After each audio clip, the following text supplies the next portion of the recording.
Hello my friends, I am Sri Arjun. Today's topic is qualia and consciousness.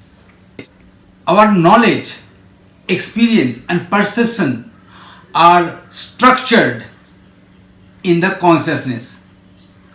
So, in different level of consciousness, our knowledge, experience and perception of the reality are different.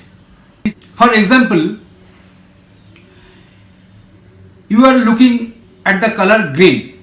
To you it is green, but for four-legged animals like cow, it is red. So, the moment you upgrade your level of consciousness, the reality will be different.